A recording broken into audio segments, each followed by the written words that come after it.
하나님 말씀 봅니다. 사무엘상 9장 1절에서부터 17절까지 말씀을 교독하겠습니다.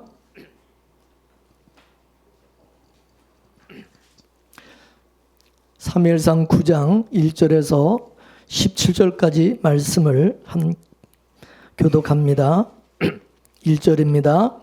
베냐민 지파에 기스라 이름하는 유력한 사람이 있으니 그는 아비엘의 아들이요 수롤의 손자요 베고라스의 증손이요 아비야의 현손이라. 베냐민 사람이더라.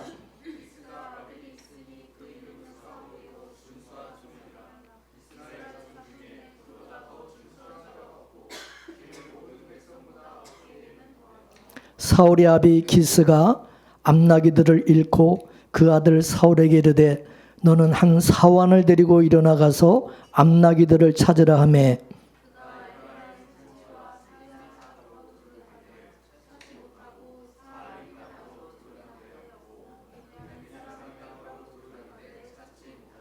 그들이 숲땅에 이른 때에 사울이 함께하는 사원에게 이르되 돌아가자. 내 부친이 암나기 생각은 고사하고 우리를 위하여 걱정하실까 두려워하노라.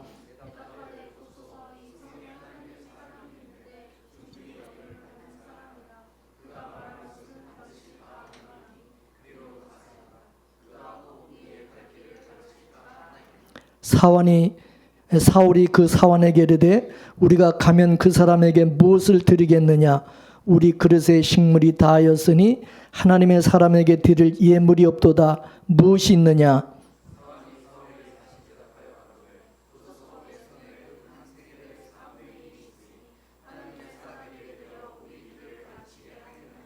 옛적 이스라엘의 사람이 하나님께 가서 물으려 하면 말하기를 선견자에게로 가자 하였으니 나는 선지자라 하는 자를 옛적에는 선견자라 일컬었더라.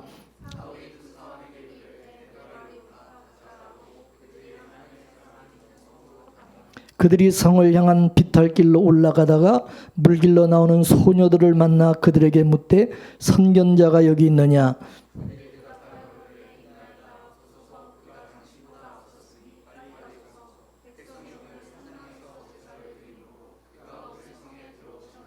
당신들이 성으로 들어가면 그가 먹으러 상당히 올라가기 전에 곧 만나리이다.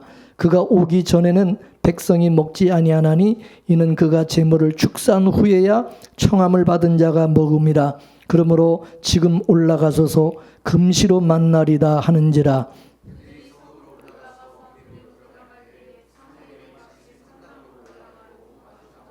사울의 오기 전날에 여호와께서 사무엘에게 알게 하여 가라사대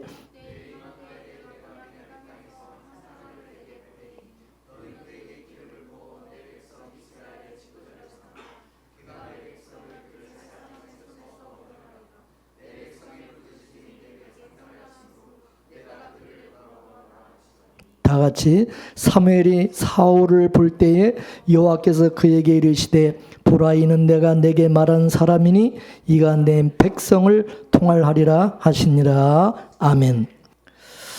여러분, 우리에게 일어나는 일들이 우연이 아닌 경우가 참으로 많습니다.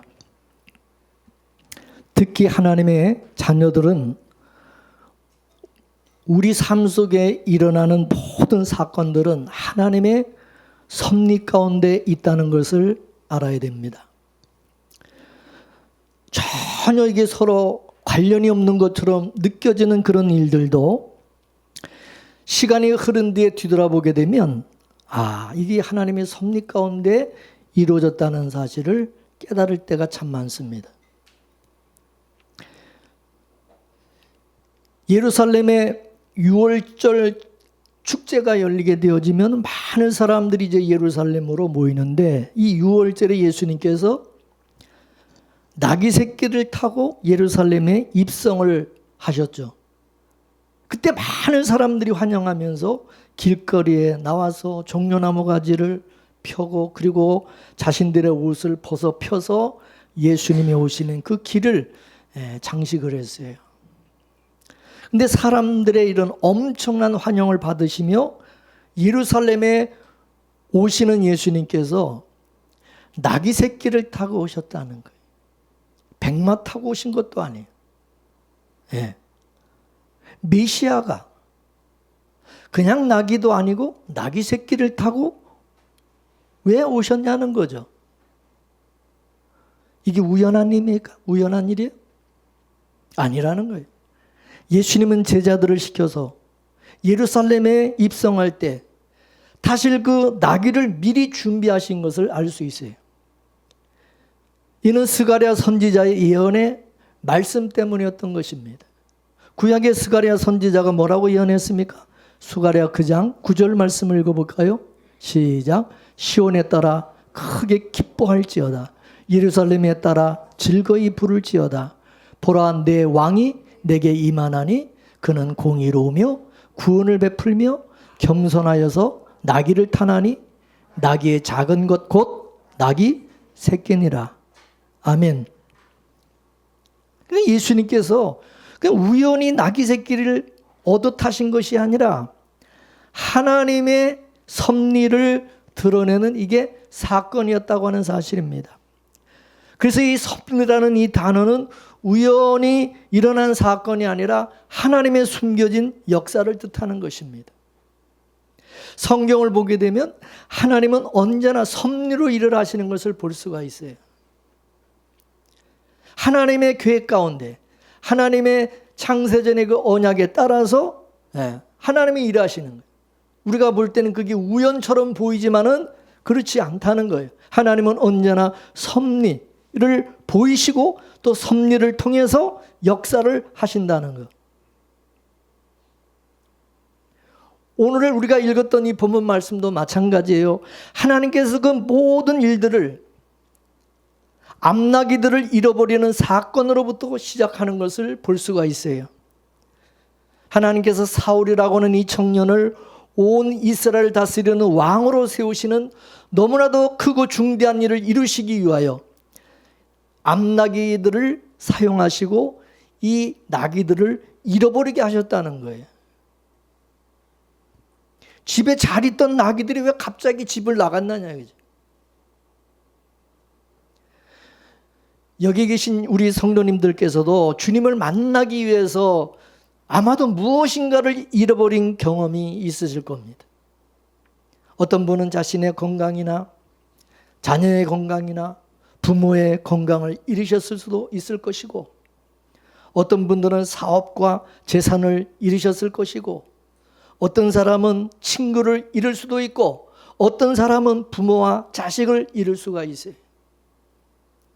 하나님께서 사람을 부르기 위하여 무엇인가를 잃어버리게 하시는 방식으로 역사하는 경우가 많다는 겁니다. 여러분, 요셉을 보세요. 요셉은 먼저 일찍이 어머니를 잃어버리게 하셨어요. 아버지와 형들과 동생들마저 잃어버리게 하셨고, 어렵게 얻어낸 노예로서의 최고의 지위와 안락한 생활마저 잃어버리게 하시고, 감옥에서 벗어날 수 있을 것 같았던 술 맡은 관원장을 향한 기대마저도 잃어버리게 하셨어요. 모세에게는 이집트의 영광을 잃어버리게 하시고, 이스라엘 백성들의 지지와 호응을 잃어버리게 하시고, 젊음을 잃어버리게 하시고, 자기 자신에게 대한 모든 것을 잃어버리게 하셨어요. 에스더에게는 부모를 잃어버리게 하시고, 국가를 잃어버리게 하시고, 생명까지도 잃어버리는 상황까지 이끄셨어요. 그리고 바울에게는 자신의 출신 배경과 건강과 뛰어난 지식과 자신에게 유익하던 모든 것을 다 잃어버리고 주님만 얻기를 사모하는 상황까지 이끄셨어요. 그리고 이외에도 성경에 보면은 수많은 사람들이 가진 모든 것을 잃어버린 그 상황에서 하나님을 만나는 그런 역사가 많이 있어요. 하나님께서는 우리가 배부른 상태에서는, 세상으로 만족한 상태에서는 도무지 주님 앞에 나오지 않기 때문에 우리에게 뭔가를 잃어버리게 이끄신다는 거예요. 그래서 오늘 이 사울에게는 암나기들을 잃어버리는 것이 바로 시작이었던 것입니다. 오늘 우리들 삶 속에서 우리가 무언가를 잃어버렸다고 느꼈을 때에 그것이 너무 소중한 것이라서 너무나도 염려스럽고 걱정이 되고 안타까울 바로 그때가 주님이 바로 우리를 부르시는 시작점이라는 것을 우리는 알아야 돼요. 하나님의 목적은 단지 우리로부터 무언가를 뺏어가시고자 하시는 것이 아니에요. 무언가를 잃어버리는 것이 그게 오히려 시작이지 최종 목적이 아니라는 거예요. 하나님의 목적은 우리가 하나님을 만나고 교제함으로써 복의 근원이신 하나님을 통하여 만족과 평안을 누리게 하는 거예요. 그래서 예레미야 29장 11절 말씀에 뭐라 그랬나요? 읽어볼까요? 시작. 나 여호와가 말하노라. 너희를 향한 나의 생각은 내가 하나니 재앙이 아니라 곧 평안이요 너의 장래에 소망을 주려 하는 생각이라. 아멘.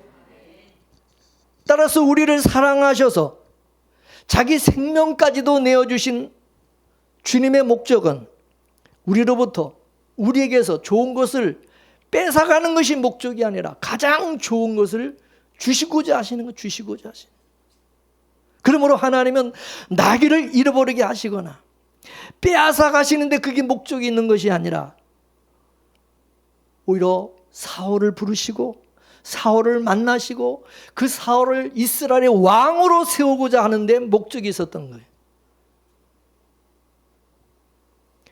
요셉은 모든 것을 다 잃어버린 것 같았지만은 애굽의 총독이 되어서 사랑하는 가족들을 기근으로부터 구원하고 하나님께서 주신 꿈과 언약을 이루는데 목적이 있었던 것입니다.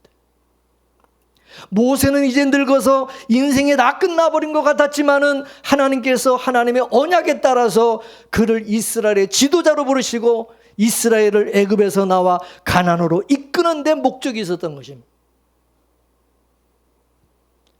욥도 마찬가지예요. 모든 재산과 10명의 자녀들과 건강을 다 잃어버린 것 같았지만 하나님에 대해서 그동안 귀로만 듣기만 했지만 이제는 눈으로 주님을 뵙게 하시고 결국에는 2배의 축복을 받고 자녀들과 건강까지 완전히 회복되게 하시는 것이 그게 목적이었던 것입니다.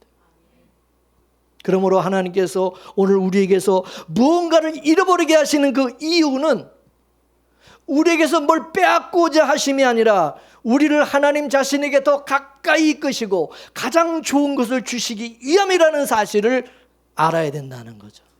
믿습니까? 사울의 이야기는 암나기를 잃어버리는 것으로 시작하는데 이 사울의 아버지 기스는 암나기들을 잃어버리자 자기 아들 사울에게 종을 한 명 데리고 가서 암나기를 찾아오라고 했어요. 그래서 사울은 이제 종 하나를 데리고 이제 길을 떠나게 된 거예요.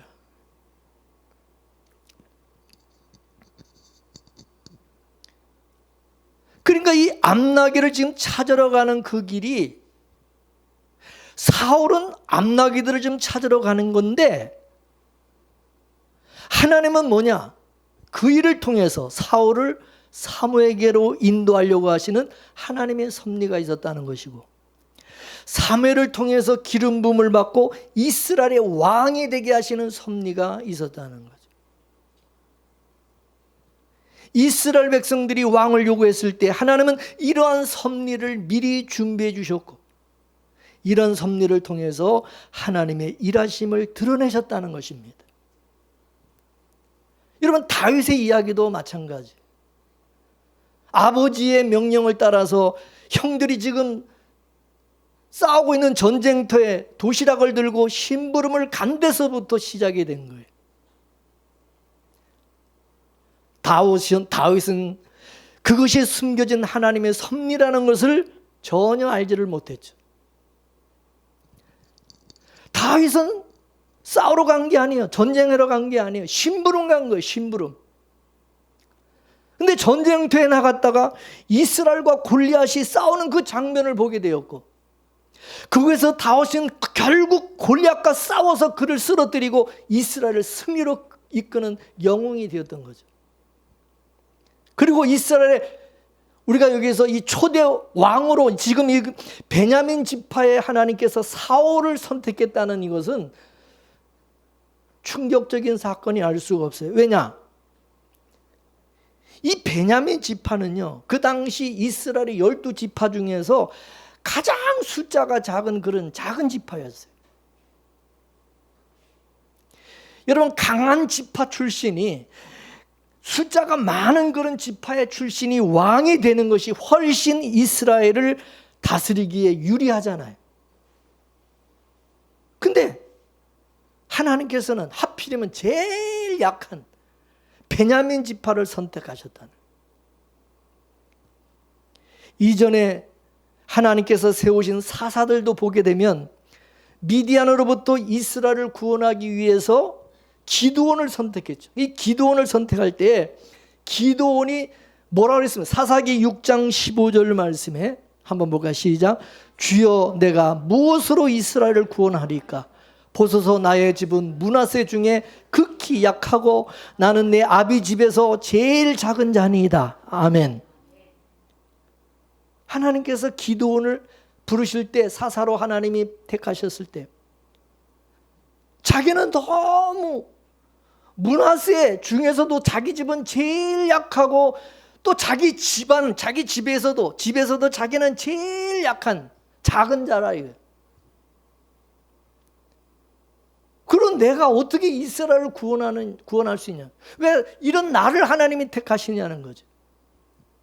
근데 하나님 그 기도를 통해서 미디안의 그 메뚜기 떼와 같은 큰 군대를 단 300명의 작은 숫자로 그들을 혼비백산하게 만들었고 전쟁을 승리로 이끌었던 거죠. 사사 중에 에훗이라고 하는 사사는 장애인이었어요. 드보라는 여자 사사였어요. 여성이었어요. 하나같이 연약한 사람들입니다. 이런 자들을 하나님께서 쓰시는 이유가 뭐냐는 거예요. 왜? 이런 자들을. 첫째, 인간의 능력을 자랑하지 못하게 하는 것이고 오직 하나님의 영광과 능력만 드러나게 하시기 위함이라는 것입니다. 그리고 두 번째는 뭐냐? 하나님의 은혜를 깊이 깨닫게 하시고자 함이라는 거죠. 하나님은 가장 미약하고 보잘것없는 자를 부르시기를 즐겨하신다는 거예요. 즐겨하신. 얼마나 감사합니까? 하나님께 쓰임받음이 있어서 너무 잘나고 너무 능력이 있게 되면 그것으로 인해서 교만하게 돼. 교만하게. 잘난 척하고 주님보다 자기 자신을 더 의지하고 더 자기를 또 드러내기가 쉽다는 거예요. 그래서 하나님은 부족한 자들을 쓰시기를 기뻐하신다. 그러므로 내가 부족하고 인간적인 조건이 보잘것없다 하더라도 조금 더 낙심하거나 불만스러워할 필요가 없는 것은 하나님께서 사람을 부르실 때, 쓰실 때 하나님은 다 갖춘 사람을 부르시지 않는다는 거예요. 근데 우리는 뭐예요? 완벽하게 100% 모든 것을 다 완벽하게 우리는 갖추려고 그러잖아. 에? 다른 사람보다 더 많이 공부하고 더 많이 배워서 더 많은 실력을 갖추어서 그래야 하나님의 나를 보시고 나를 쓰실 거다 이렇게 착각하고 있다고요. 이 성경을 모르니까 그런 생각을 가지고 인간적인 생각을 가지고 있는 거예요. 믿음 없는 사람들은 그렇게 생각하겠지. 그러나 성경을 보면 그렇게 돼 있지 않다 이거예요. 자, 고린도전서 1장 26절 29절까지 말씀을 보겠어요. 시작. 형제들아, 너희를 부르심을 봐라. 육체를 따라 지혜 있는 자가 많지 아니하며 능한 자가 많지 아니하며 문벌 좋은 자가 많지 아니하도다. 그러나 하나님께서 세상에 미련한 것들을 택하사 지혜 있는 자들을 부끄럽게 하려 하시고 세상에 약한 것들을 택하사 강한 것들을 부끄럽게 하려 하시며 하나님께서 세상에 천한 것들과 멸시받는 것들과 없는 것들을 택하사 있는 것들을 피하려 하시나니 이는 아무 육체라도 하나님 앞에서 자랑하지 못하게 하려 하심이니라. 아멘. 그렇기 때문에 나는 학력도 낮고 나는 능력도 없고 나는 천대받고 나는 무시당하고 멸시당하고 나는 가진 것이 없는 사람이라고 해서 쓸데없이 열등감을 가지거나 함부로 나는 안 된다 그렇게 말하면 안 된다는 거예요. 또 그렇게 다른 사람을 그렇게 또 평가해도 안 된다는 거예요. 아, 저 사람은 안 돼.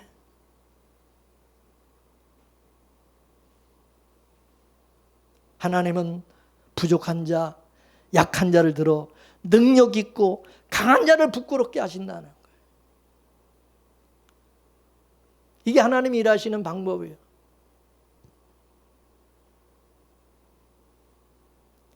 그래서 사도 바울이 뭐라 그러냐, 고린도후서 12장 9절서부터 10절까지 말씀 한번 보겠습니다. 시작. 내게 이르시기를 내 은혜가 내게 족하도다. 이는 내 능력이 약한 데서 온전하여짐이라 하신지라. 이러므로 도리어 크게 기뻐함으로 나의 여러 약한 것들에 대하여 자랑하리니 이는 그리스도의 능력으로 내게 머물게 하려 함이라. 그러므로 내가 그리스도를 위하여 약한 것들과 능력과 궁핍과 핍박과 곤란을 기뻐하노니 이는 내가 약할 그때에 곧 강함이니라. 할렐루야.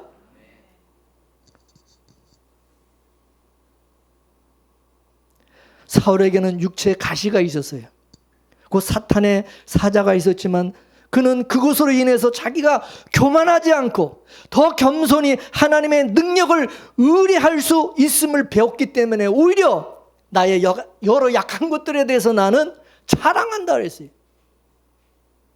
자신이 그리스도를 위해서 약한 것들과 능력을 당하고 궁핍하고 가난하고 핍박을 당하고 곤란을 겪고 그러는 것에 대해서 슬퍼하거나 기가 죽거나 열등감에 또 원망하거나 그게 아니라 오히려 기뻐한다는 거죠. 많은 사람들은 이런 경우에 어때요? 기가 죽어가지고 또 이런 걸 숨기죠. 뭘 자랑합니까? 창피해서 말도 못하죠. 자기가 성공하고 잘난 거, 능력 있는 거, 뭐 그런 거 자랑하려고 그러지. 안 그래요? 내가 이런 사람이다.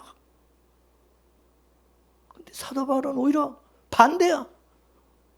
근데 저기 무슨 자랑거리예요?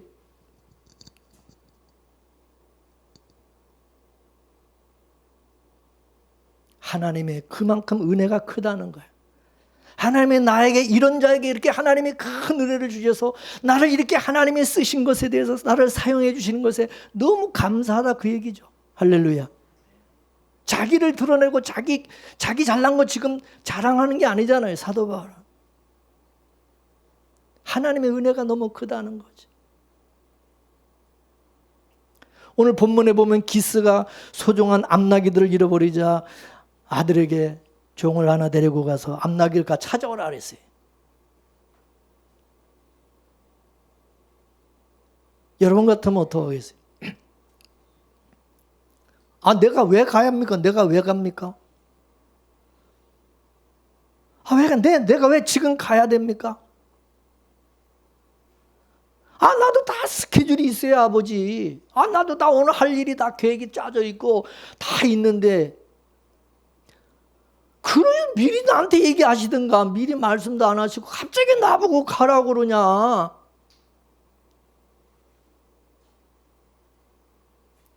근데 사울은 한마디 대꾸도 없이 즉시 순종을 했다는 거예요. 이건 결코 쉬운 일이 아니라는 거예요. 순종할 마음이 없는 사람은요, 도대체 나보고 왜 나귀를 잃어버린 나귀를 찾아라고 그러냐? 또 기르는 그 나귀를 누가 잡아갔지 지금까지 그 놔두겠냐? 뭐 여러 가지 핑계를 대고 여러 가지 뭐 이유가 많잖아요. 근데 사울은 군말 없이 순종을 했다는 거예요. 그러면 여러분, 원래 사울이 순종을 잘하는 사람이고 착한 사람이라서 그럴까요? 아니면 하나님께서 순종하게 하신 걸까요? 순종하게 하시는 것도 누가 하신 거예요? 하나님이 하신 거예요.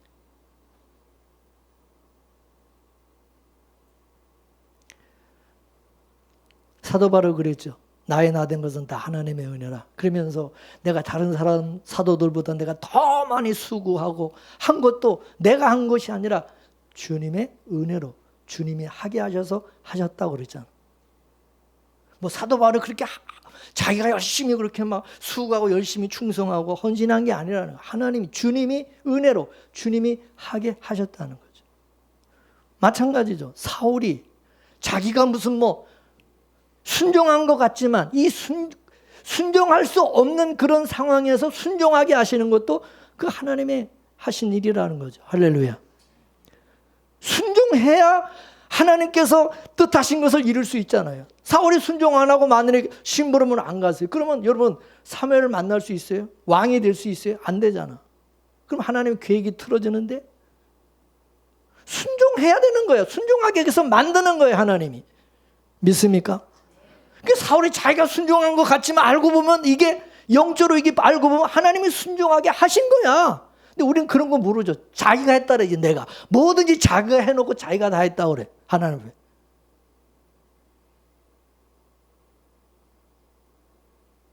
그 은혜를 모르는 사람이 하나님의 섭리를 모르는 사람은 그렇게 뭐든지 지가 다 했다고 그렇게 얘기하는 거예요. 그러나 하나님의 섭리와 뜻을 아는 사람은 사도 바울처럼 내가 한 것이 아니라 주님이 하게 하셨다. 봉사하게 하신 것도 헌신하게 하신 것도 헌금하게 하시고 찬양을 하게 하신 것 예배드리게 하신 것 다 주님이 하신 거다. 오늘 여러분이 여기 나오신 것도 내 발로 걸어 나왔지만은 주님이 하게 하신 거다. 주님이 이끄셨다는 거죠. 믿으십니까? 사울은 아버지의 명대로 이 암나기들을 찾아서 에브라임 산지와 살리사 땅과 사알림 땅, 숲 땅, 베냐민 땅 저 북쪽 끝에서부터 저 남쪽 끝까지 두루두루 다 찾아다녔다고 그랬어요. 히브리어 성경은 사울의 이런 모습을 이렇게 말씀하고 있어요. 그가 두루 다녔다. 그리고 그가 두루 다녔다. 그리고 그가 또 두루 다녔다. 그러나 찾지 못하였다. 사울은 암나기들을 찾아서 베냐민 온 지파 땅을 그냥 다 열심히 뒤지면서 찾았다는 거죠. 여러분, 우리 인간들은 죄인들이기 때문에 죄인된 우리 인간들은 죄성을 가진 인간들은 순종이 잘 되나요? 불순종하는 사람들일까요? 순종하는 자들일까요? 예? 예. 죄인된 인간은 순종이 잘 안 되는 거예요, 인간은. 그럼에도 사울은 그 어렵고 힘든 일임에도 여기 가서 찾고 저기로 가서 찾고 온 사방에 그렇게 그냥 열심히 순종할 수 있었다는 것은 이게 하나님의 은혜가 아니면 안 된다는 거예요. 마귀는 순종의 영입니까? 불순종의 영입니까? 성령은 순종의 영이십니까? 불순종의 영입니까? 예? 그럼 마귀에게 사로잡힌 사람은 순종을 할까요? 불순종할까요? 마귀에게 사로잡힌 사람들은 순종이 안 돼요. 순종을 안 해요. 성령에 사로잡힌 사람들은 순종이 잘 될까 안 될까? 순종이 되는 거예요. 맡겨진 일에 최선을 다하는 거예요. 이게 성령에 받은 사람, 성령이 지배를 받는 사람. 그 성령의 열매 가운데 무슨 열매가 있어요? 충성이라는 열매가 있잖아요. 충성. 아멘. 사울은 아버지의 명대로 암나기를 찾아서 두루두루 찾아다녔지만은 찾지 못했어요. 그래서 사울이 야, 뭐 이 정도 찾았는데도 없으면 없는 거 아니냐. 우리 돌아가자. 집에 가자. 어? 아버지가 암나기들 걱정은 둘째고 우리 걱정을 더 하실 것 같다. 그러니까 가자. 집에 가자. 그랬더니 사원이 뭐라 그랬어요? 본문 6절 말씀을 보겠습니다. 6절. 다 같이 시작. 대답하되 보소서 이 성에 하나님의 사람이 있는데 존중이 여김을 받는 사람이라. 그가 말한 것은 반드시 다 응하나니 그리로 가사이다. 그가 혹 우리의 갈 길을 가르칠까 하나이다. 아멘.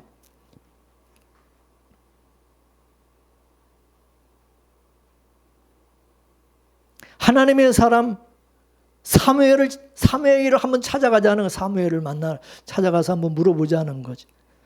근데 여러분 15절에서 오늘 보면 16절 말씀 한번 볼까요? 시작. 사울이 오기 전날에 여호와께서 사무엘에게 알게 하여 가라사대 내일 이맘때에 내가 베냐민 땅에서 한 사람을 내게 보내리니 너는 그에게 기름을 부어 내 백성 이스라엘의 지도자를 삼으라. 그가 내 백성을 블레셋 사람의 손에서 구원하리라. 내 백성의 부르짖음이 내게 상달하였으므로 내가 그들을 돌아보아노라 하시더니 하시니라. 아멘. 하나님께서 사울이 찾아오기 전날에 이미 사무엘에게 미리 말씀하셨다는 거죠. 베냐민 땅에서 한 사람이 내일 이맘때 올 텐데 그에게 기름을 부어 이스라엘의 왕으로 세우라는 거예요.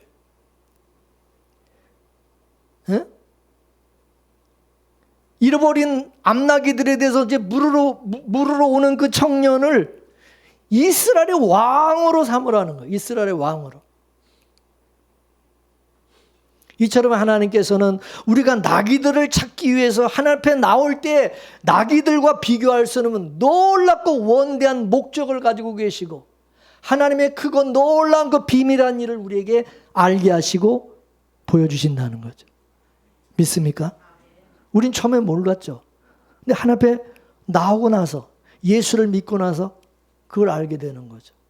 하늘의 신령한 복을 알기도 하고 우리 위해서 하나님이 예비하신 것이 얼마나 크고 놀라운 것인 걸 깨닫게 되는 거지. 예수 믿기 전에 교회 나오기 전에는 알았어요. 우리 인생을 송두리째 바꿔버릴 하나님은 계획을 가지고 준비하고 계시는 여호와 이레의 하나님이시라는 것을 알게 되는 거죠. 할렐루야. 솔로몬이 하나님께 구한 것은 단지 지혜에서요. 지혜를 달라 그랬죠. 근데 하나님께서는 지혜만 아니라 부와 명예와 권력과 명성을 넘치도록 베풀어 주셨어요. 베드로가 구한 것은 많은 물고기였어요. 근데 예수님께서는 베드로를 사람 낚는 사도들 중에 위대한 사도가 되게 하셨어요. 우리가 구하는 것은 뭐예요? 좋은 대학, 좋은 직장, 또 좋은 배우자, 그리고 뭐 성공, 안락한 삶, 뭐 그런 걸 우리가 구할지는 모르지만 그것 때문에 우리가 하나님 앞에 나올지는 모르지만은 하나님께서는 우리에게 그보다 더 좋은 영원한 천국을 주시기를 원하시, 영생을 주시기를 원하는 거예요. 그러므로 우리에게 무엇보다도 첫째 그래서 먼저 그의 나라와 의를 구하라고 말씀하신 거예요. 우리는 뭘 먹을까, 뭘 마실까, 뭘 입을까를 구하는데 하나님은 그의 나라와 의를 주신다는 거죠. 사울은 결국 사원의 말대로 하나님의 사람이 있는 그 성으로 가자 그랬어요. 오늘 보면 10절 말씀 볼까요? 시작. 사울이 그 사원에게 이르되 네 말이 옳다. 가자 하고 그들이 하나님의 사람이 있는 성으로 가니라. 여러분, 이 다른 사람의 말을 듣는다는 것이 결코 이게 쉬운 일이 아니에요. 특히 아랫사람의 말을 듣는다는 건 더더욱 어렵습니다. 사원은 오히려 주인의 말과 그 지시에 순종하는 사람이에요. 근데 그 사원의 말을 주인이 듣는다? 이건 자존심 상하는 일이에요. 그죠? 사원이 나보다 더 똑똑한 척하니까, 똑똑하니까. 그래서 부모가 자식의 말을 경청하기가 어렵고요. 사장이 종업원의 말을 경청하기가 어렵고요. 지도자가 국민의 말에 귀를 기울이기가 어려운 거예요. 그럼에도 사울이 사원의 말을 들었다는 것은 이건 하나님의 섭리요, 하나님이 하신 일이라는 것입니다. 그것도 또 황당하다고 생각되는 그런 말에 귀를 기울인다는 것은 더 이건 어려운 거예요. 이스라엘의 선지자가 이스라엘 선지자인 사무엘에게 가가지고 암낙이 잃어버려 놓고 암낙이 어디로 갔는지를 찾아가서 물어보자고 그러니까 얼마나 창피하고 황당한 이야기입니까, 여러분? 사무엘 선지자가 암낙이를 찾아줄 정도로 그렇게 한가한 분이냐고, 그분이. 이스라엘의 그 지도자인데. 근데 사울은 종의 말을 들었다는 거예요.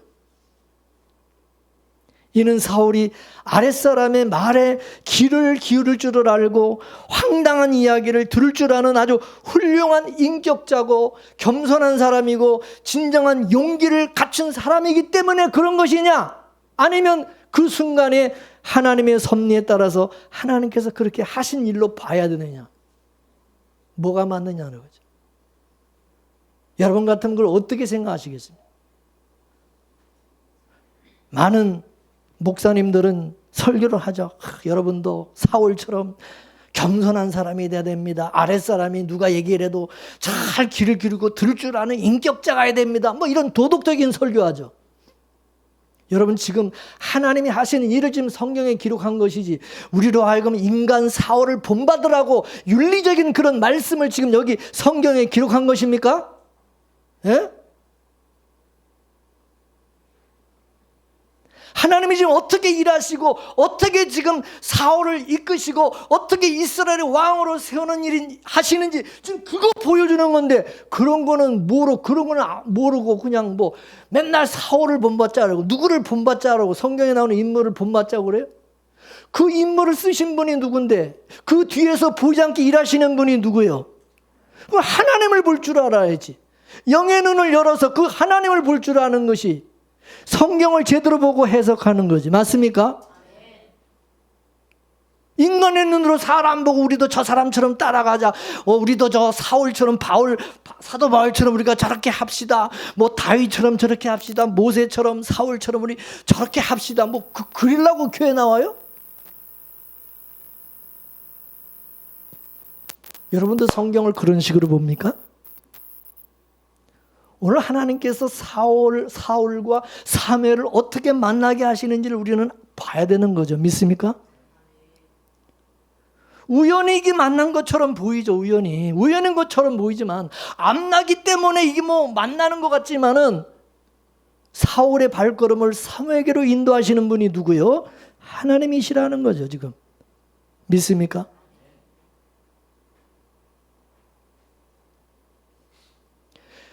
우리가 인생을 살면서 살아가면서 우리가 뭐 사람을 만나고 뭘 하든지 간에 나는 뭐 우연히 내 생각을 가지고 내 계획을 가지고 나는 한다고 여러분 생각하지 그게 더 큽니까? 아니면 오늘도 하나님께서 하나님의 섭리 가운데 나를 인도하시고 어떤 사람을 만나게 하시고 하나님의 섭리 가운데 내가 무언가 일을 하게 하시고 하는 그런 의식이 더 큽니까?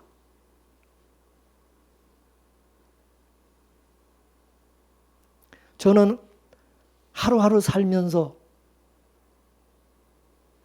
누구한테 생각지도 않은 사람에서 전화가 온다든가 누군가 나를 갑자기 찾아온다든가 내가 의도하고 계획하지 않은 뭔가가 이렇게 일어날 때 저는 하나님의 이게 섭리와 뜻이 있지 않는가 그렇게 저는 먼저 생각해요. 왜 우리는 하나님의 섭리를 믿는 사람들이잖아. 우리는 하나님의 섭리 가운데 살아가는 하나님의 백성이잖아. 맞습니까? 우리는 항상 그런 의식이 있어야지. 그걸 우연이라고 자꾸 생각하면 되겠어요?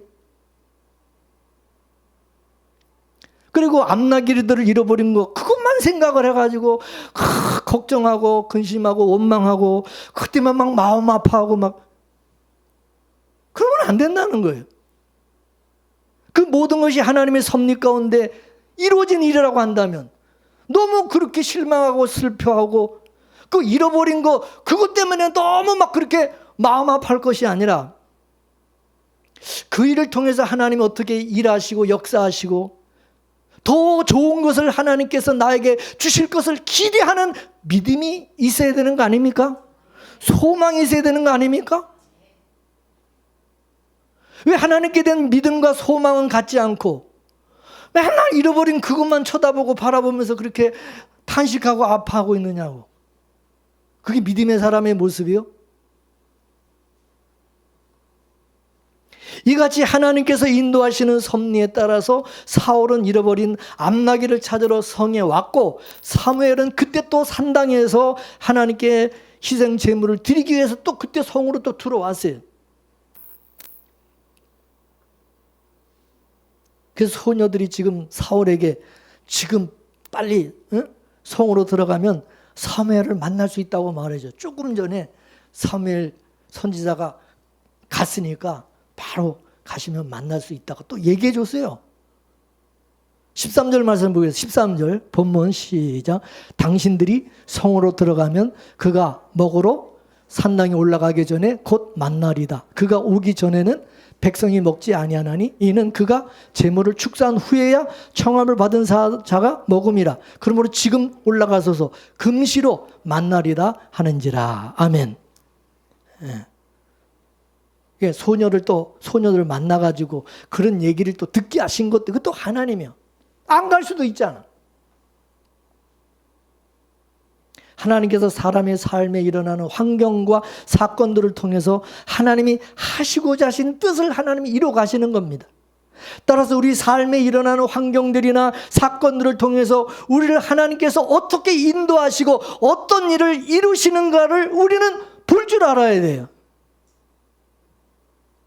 왜? 하나님은 우리 인간 역사, 이 역사가 뭐냐? 이 역사의 세계가 뭐냐? 하나님이 일하시는 일터예요, 일터. 믿습니까? 우리나라 지금 뭐 윤석열 대통령 탄핵당해가지고 뭐 구속당하고 뭐 여러 가지 일들이 막 복잡한 일들이 막 지금 일어나고 있어요. 그죠? 미국에 또 뭐 트럼프 대통령이 뭐 또 지금 뭐 또 다시 당선돼가지고 지금 또 취임한다고 그러고 뭐 여러 가지 세계적 복잡한 일들이 많아요. 저는 그럴 때마다 그런 거, 그 일 사건에 함몰돼서 막 이게 막 마음이 막 이랬다 저랬다 그게 아니라 항상 저는 그래요. 여기 뭔가 하나님이 일하시는 뜻이 있을 것이다. 뭔가 하나님이 하시고 하는 일이 있으니까 이런 일들이 막 일어나는 거예요. 그럼 거기에 집중하는 거지. 하나님이 어떻게 일하실까 집중하지. 에? 이재명을 구속시키라. 윤석열을 구속시키라. 막 그런 거 가지고 내가 지금 거기에 마음 빼겨서 난리를 칠 일이 아니라고.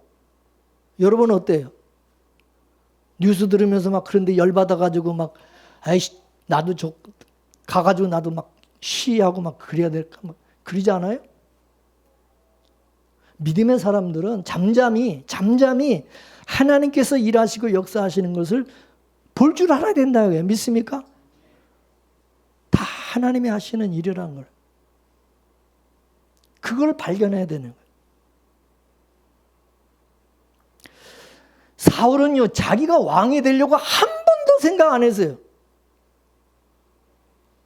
여러분, 많은 사람들이 자신의 노력과 수고로 뭔가를 이루려고 노력을 하지만은 여러분, 그보다 더 중요한 것은 뭐냐? 하나님의 뜻이고, 하나님의 섭리고, 하나님의 일하심이라는 거죠. 그래서 뭐라 그러세요? 사람이 마음으로 자기 길을 계획할지라도 그 걸음을 인도하시는 분은 누구라고? 여호와시라는 거예요. 내가 노력해야 되겠죠. 내가 모든 계획을 세워야 되겠죠. 그러나 그게 더 중요한 게 아니야. 내 계획이 중요한 게 아니야. 내가 노력한 게 중요한 게 아니야. 하나님의 뜻이 중요하다는 거죠. 믿습니까? 하나님께서 이 천지 만물을 다 만드셨어요. 그리고 이제 알아서 해라 이랬어요? 지금도 하나님은 살아계셔 이 모든 만물을 주관하시는 창조주가 되시고 만물의 주가 되시는 분이에요. 맞습니까? 하나님이 이 세상의 모든 역사를 친히 주관해 가시는 분으로서 이 세상의 모든 일들은 결국 하나님의 보이지 않는 다스림 가운데 있다는 사실이죠. 믿음의 사람은 이것을 우리는 믿는 거죠. 물론 하나님의 일하심은 우리 인간의 생각과 사뭇 다르게 하나님이 일하시는 경우가 많죠. 그 이유가 있다면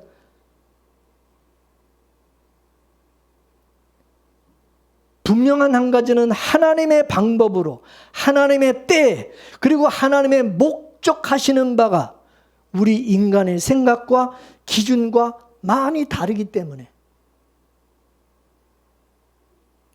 그래서 성경은 처음부터 끝까지 창세기부터 요한계시록까지 시종일관 하나님께서 일하시는 것을 기록해 놓으신 것이고, 그것은 창조로부터 시작하여 온 인류의 구원과 또 구원의 완성을 위한 최종적인 심판의 이야기를 기록하고 있어요. 이런 하나님의 일이 진행되어 나가는 중에 그 시대마다 역사의 무대에 수많은 사람들이 하나님에 의해서 하나님의 일을 시종들기 위한 일꾼들로 등장을 하고 있다는 거죠.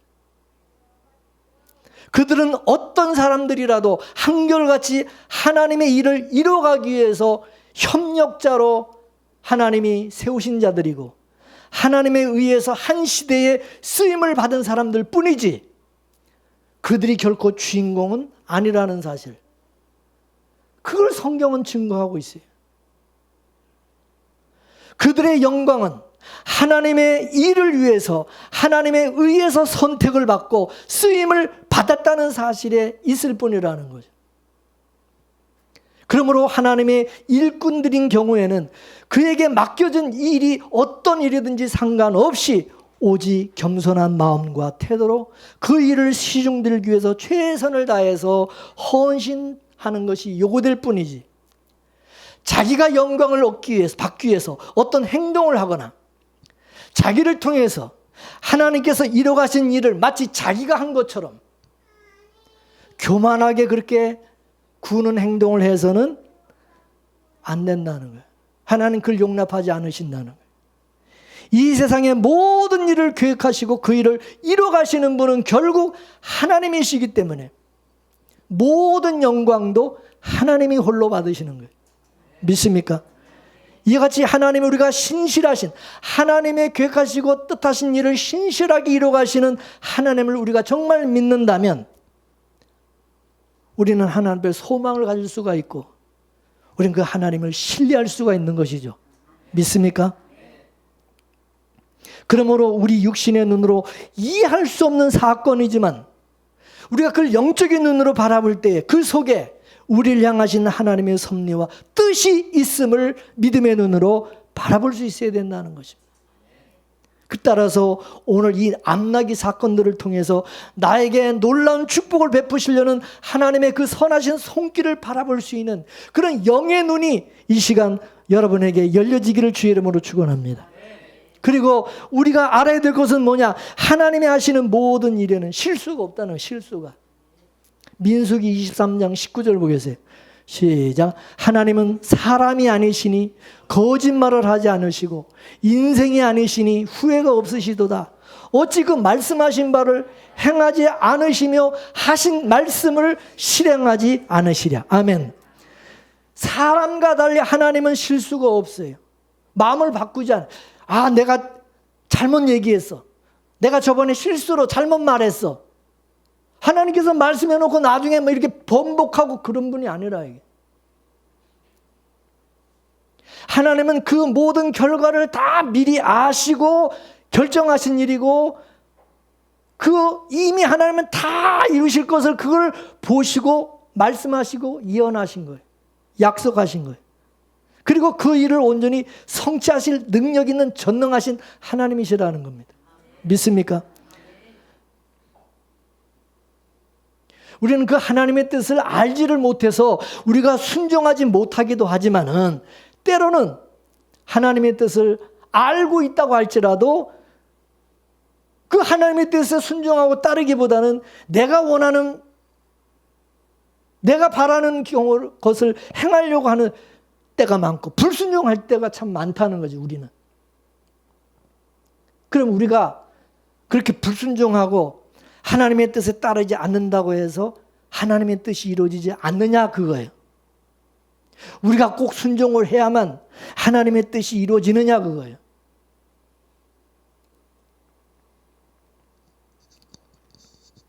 이삭과 리브가가 쌍둥이를 낳았죠. 에서와 야곱을 낳았어요.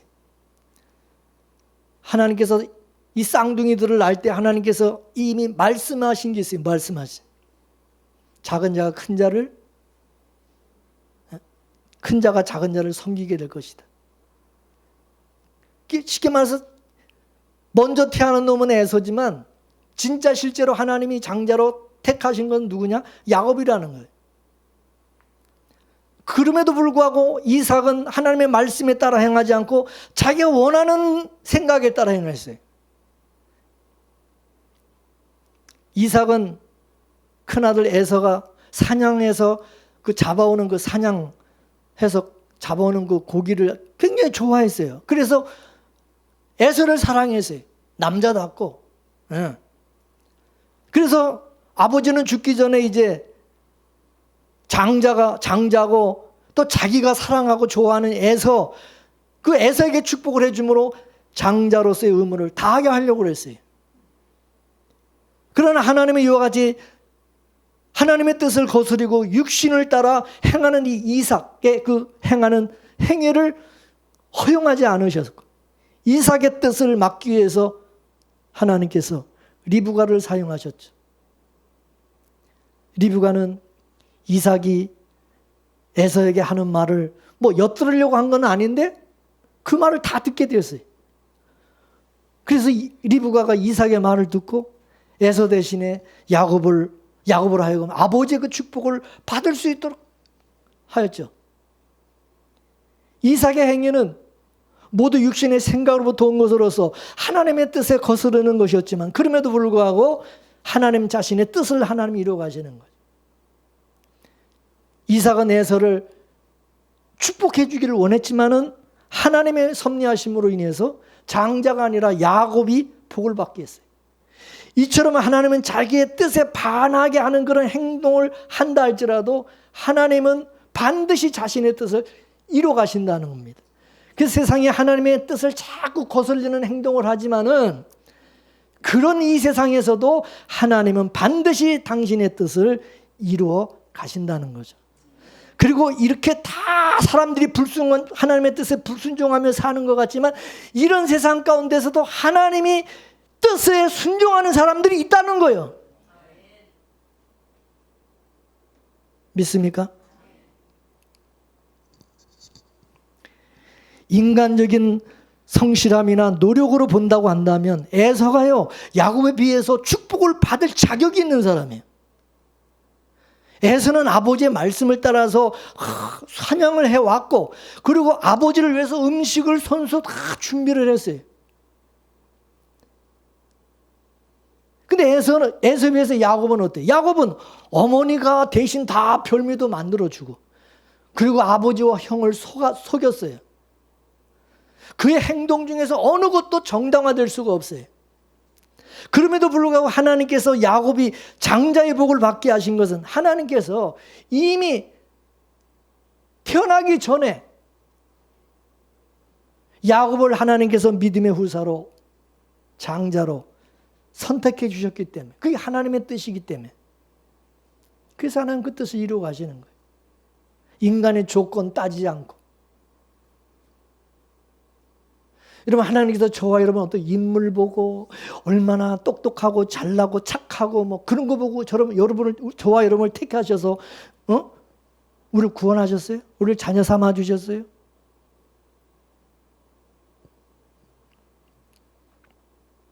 하나님이 은혜로 우리를 택하셨어요. 은혜로 구원해 주신 거. 이거 잊어서는 안 돼. 믿습니까? 우리는 뭔가 나에게서 어떤 그 이유를 찾으려고 그래. 내가 그래도 다른 사람보다 공부도 잘하고, 내가 다른 사람보다 잘났고, 뭐가 다른 사람보다 비교해서 내가 더 훌륭하고, 그래서 하나님께서 나를 택하시고 나를 쓰신다. 우린 자꾸 그런 쪽으로 자꾸 우리는 생각해. 예? 아니요.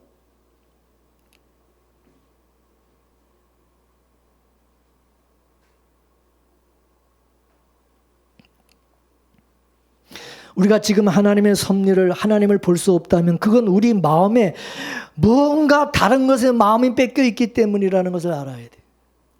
육신의 편안함과 좋은 환경에 눈길이 갈 때 이미 예수 그리스도의 십자가의 고난은 내 마음에서 멀어졌다고 해야 할 것입니다. 그러나 참으로 감사한 것은 하나님께서 자기 백성을 포기하지 않으시고 인도하신다는 겁니다. 항상 그 마음을 예수 그리스도께 두게 하기 위해서 일하시고 우리 삶을 간섭하신다는 거예요. 그러므로 신자는, 성도는 삶에서 하나님의 그 간섭하심을 볼 줄 아는 지혜가 있어야 돼요. 날마다 우리 이런 하나님 앞에 이런 지혜를 구해야 돼요. 우리들은 하나님이 아니고서는 채울 수 없는 마음의 허전함을 가지고 이 세상을 살아왔어요. 건강한 몸으로, 자녀들의 성공으로, 세상의 쾌락으로 마음을 채우고 만족해 보려고 하지만 우리는 그런 것들로 만족을 할 수가 없었습니다. 하나님께서는 우리 마음에 갈증을, 오히려 갈증을 보내셔서 하나님을 찾게 만드셨어요. 사울이 나귀를 찾기 위해서 사흘길을 정처 없이 또 달았던 것처럼 우리 인생도 산과 골짜기를 방하며 멀리 방하게 하시. 사슴이 시냇물을 찾기에 갈급한 같이 우리에게 이런 갈급함과 사모함을 갖게 만드셔요.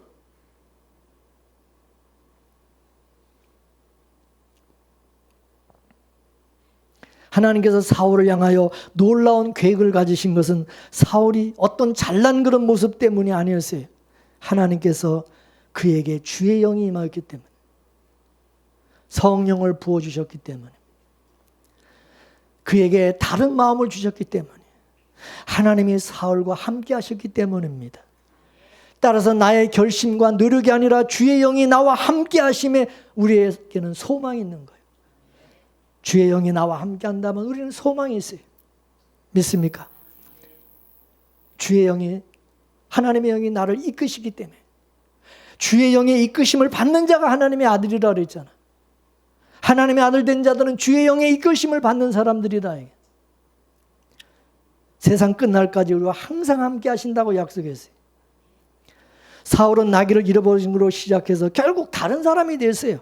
그의 목적은 나귀를 찾는 게 목적이었지만 이제는 한 나라를 이끄는 지도자, 왕으로 변하게 왕이 됐어요. 오늘 우리는 어떠합니까? 우리는 아직도 세상에서 나귀들을 찾기 위해서 돌아다니고 있지 않습니까? 아직도 하나님이 나를 향한 하나님의 놀라운 계획과 뜻을 알지를 못하고 방황하고 있지 않아요? 뭘 위해서 살아야 되는지도 모르고, 예? 땅에 같이, 흙에 같이, 땅강아지처럼 그냥 눈에 보이는 것만, 그것만 그냥, 거기에만 그냥 빠져가지고 하나님의 섭리와 뜻을, 하나님의 계획하신 것을 모르고 살고 있지는 않느냐는 거예요. 여러분은 주의 영에 힘입어서 완전히 다른 마음을 가진 사람, 다른 사람으로 여러분 변화되었습니까? 하나님께서 일하시고 함께 하시는 그런 삶을 지금 누리고 계십니까? 하나님의 관심은 나귀가 아니에요. 우리에게 관심이 있는 거예요. 나에게. 나귀들을 잃어버린 것을 시작으로 하나님은 나를 만나기를 원하는 거예요. 사울을 만나기를 원하시고, 교제하기를 원하시고, 우리 마음을 변화시키기를 원하시고, 왕 같은 제사장으로 우리 인생을 송두리째 바꾸시기를 원하는 거예요. 따라서 오늘 이 사건, 주님의 성령으로 충만하게 되어서 오늘 여러분 예배를 마치고 나가실 때는 이런 영적인 눈이 열려지고 다른 마음을 가진, 주님의 마음을 가진 다른 사람, 주님의 사람이 되어지기를 간절히 원합니다. 그리고 우리 모두가 세상 것에만 너무 관심을 두고 나귀들만 찾아 헤매는 비참한 인생이 아니라 하나님의 섭리와 일하심에 좀 관심을 두고, 예?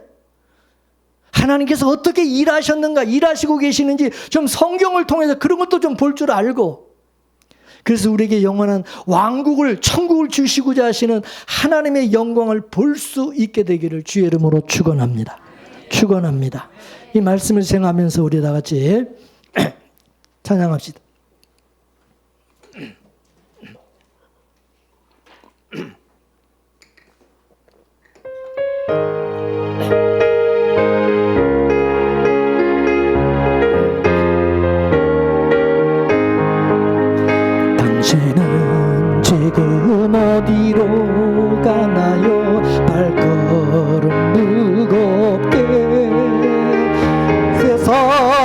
어디 쉴 곳 있나요?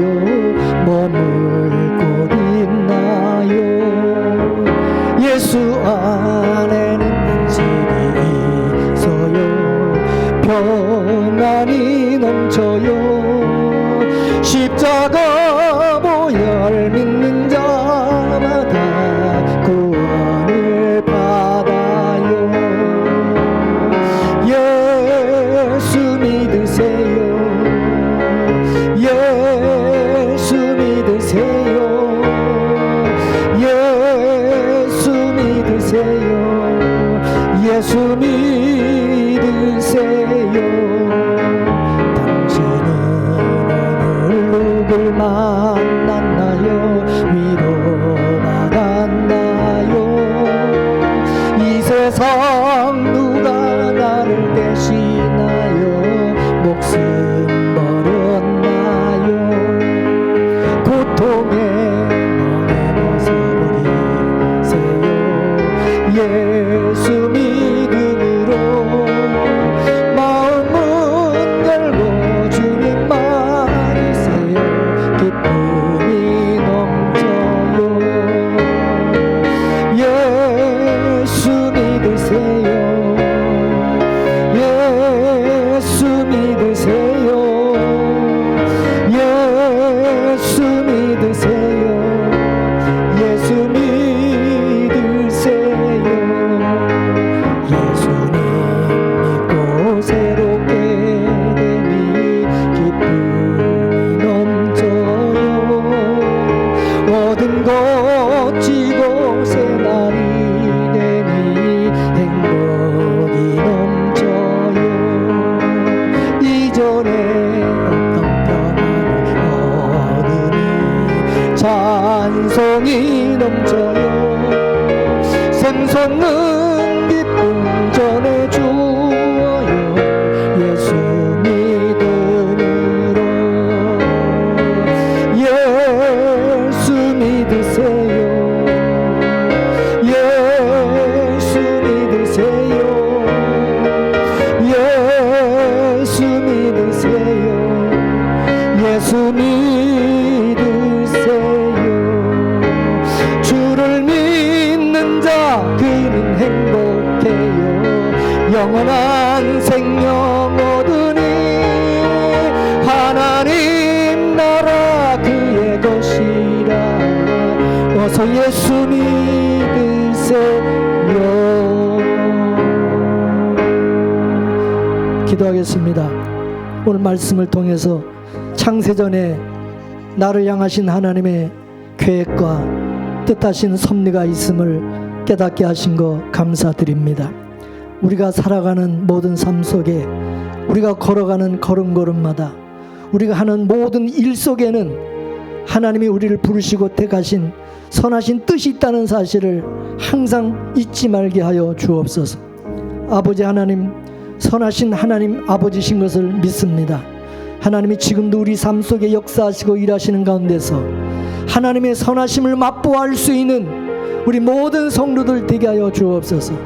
눈에 보이는 세상 것에만 마음 뺏겨서 슬퍼하고 괴로워하고 탄식하고 원망하는 자가 아니라 근심 걱정 두려워하는 자가 되지 말게 하여 주옵시고, 하나님의 뜻이 무엇이며 하나님의 섭리와 일하심과 하나님의 역사하심을 볼 줄 아는 영의 눈이 열려지게 하여 주셔서 오히려 하나님이 우리가 소망 가운데 살아가게 하여 주옵소서. 우리는 아버지 인간적인 조건으로 따지면은 우리는 다른 사람과 비교할 때 너무나도 부족하고 미약하고 연약하고 정말로 우리는 자랑할 것이 아무것도 없는 자들인 것을 고백합니다. 그러나 주의 성령이 보혜사 성령께서 나와 함께하여 주시고 우리를 하나님의 뜻하신 길로 인도하심을 믿습니다. 반드시 예수 안에서 우리는 승리자가 될 것이고 예수 안에서 반드시 우리는 하나님의 나라를 기업으로 얻을 줄로 믿습니다.